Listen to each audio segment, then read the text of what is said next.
What's up, y'all? We back at it with another video, and this time we're gonna be talking about My Hero Academia. I know some of y'all like, damn, the series over. What's going on?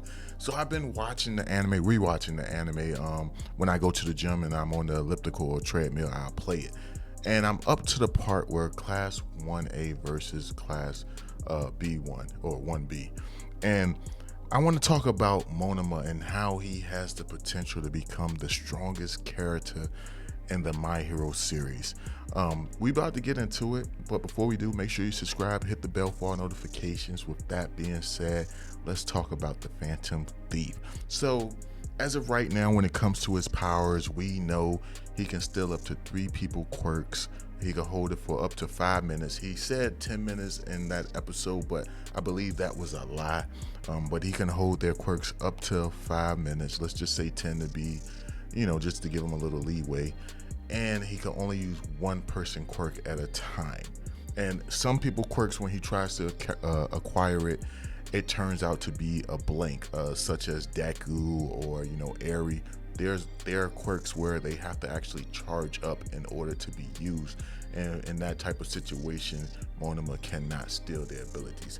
So at the end of the series, we have an 8-year time skip after the final war against Shigaraki. And at that point in time, we find out that Monoma, the Phantom Thief, is actually the number 10 pro hero. Yes, someone who said he cannot get strong on his own. He has to go down a darker path in order to obtain victory. Yes, he's able to be the number 10 hero. And I believe that happened because his quirk evolved, and he's only going to go higher up the rankings, in my opinion. Now, when you look at his quirk, he has to touch a person in order to steal their quirk. Not steal it, but use their powers. Now, I think he's very similar to, Ultra Gravity, and how she has to touch things in order to make them float.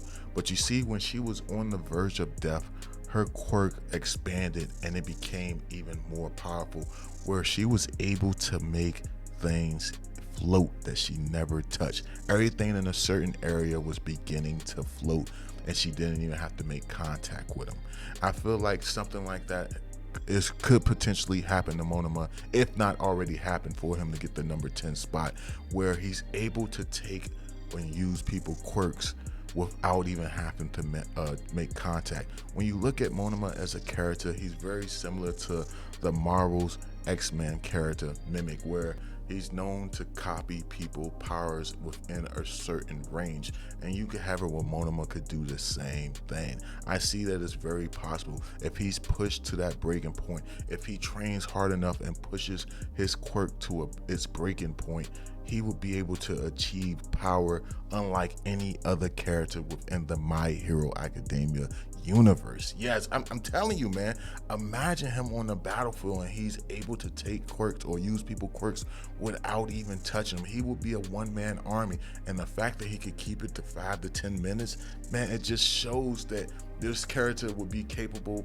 for handling any type of situation, long as he has the right people around him. You could even go even further and say, like, his quirk can be pushed to the levels of Hope Summers from X-Men, where if she knows you, if she met you once in her life, she can use your quirk or your mutant power at any moment she chooses. You could have it where Monoma could get to that level as well. That's why I feel like him as a character, he is truly broken. Like, we started to see him, how broken he was towards the end of the war, where he was actually, like, making the warp gate portals open and transporting different, heroes and villains to different locations, as well as using, Eraserhead's ability on Shigaraki. We seen what he was capable of, but, like, I feel like he could go so much further with his power.